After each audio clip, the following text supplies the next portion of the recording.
how could I have missed this? Hey guys, hope you're well. So I wanted to share something, right? And I wanted to share that one of the difficulties that you have when you have gone through a narcissistic relationship of any sort is, especially romantically, especially also when you're in it, also when you're outside, but you feel a lot of shame is not quite the word. It's just a lot of regret. You find yourself saying, how could I have missed this?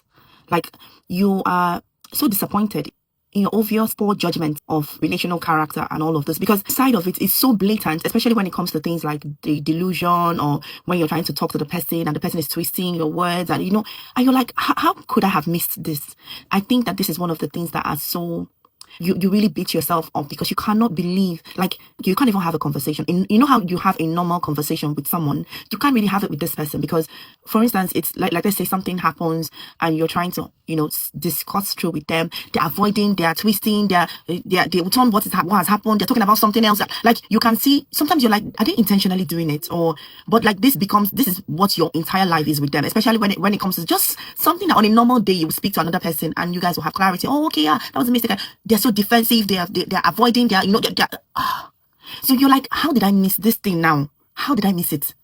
And you're really so upset with yourself, because missing that means that you actually did not have the right conversations when you guys were dating. So you begin to ask yourself, so what were we talking about when we were dating? Because this thing now forms like 80% of relationships. We need to have discussions about everything. So when you can't even have 10% discussion because the person is avoiding, they're avoiding, they're telling you something else, or something will happen.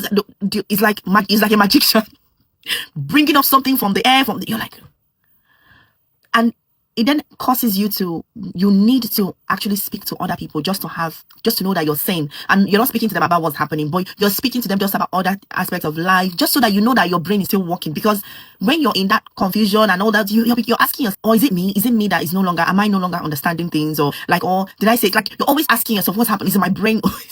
And okay, another thing too was, I was with someone as well who any little thing, the person will be calling me blockhead, and I'm like, number one, the first time he said it, I remember I was like, I just took it like, this person is just mad, let me just ignore this person. But the person now did it, a few more times, and I had to just tell him that, like, it's quite embarrassing that, like, if I didn't know, like, you must really be threatened by my strength, because you keep calling me something that I'm clearly not. Like, not only do I know that I'm not, but it's quite apparent to every other person that I'm not, but you want me to believe that this is what I am.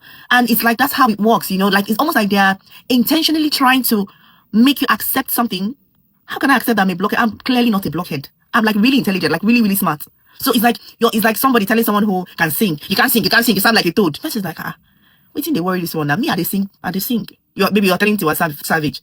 Yeah, maybe someone that she's dating a narcissist, that'll be telling her, hey, you can't sing, you sound like a croak, you just be like, I mean, just carry your mumu and be passing. Like, you just be wondering, what's they worry this one? Is this one okay like this? That's how I used to look at the person then. Like, I used to look at them with a lot of pity, a lot of, how you're looking at your own person that is running mad or something, and you're like, che, it's like pity. I just wanted to share that aspect of just the regrets that comes, and the regrets is like, you feel like, oh, my judgment was quite poor. Like, you feel like, you just feel like, I know to sabi. You own it that, no, I know to sabi. But anyway, we live, we learn, and yeah, we make mistakes, we get better. So yeah, I just want to say that.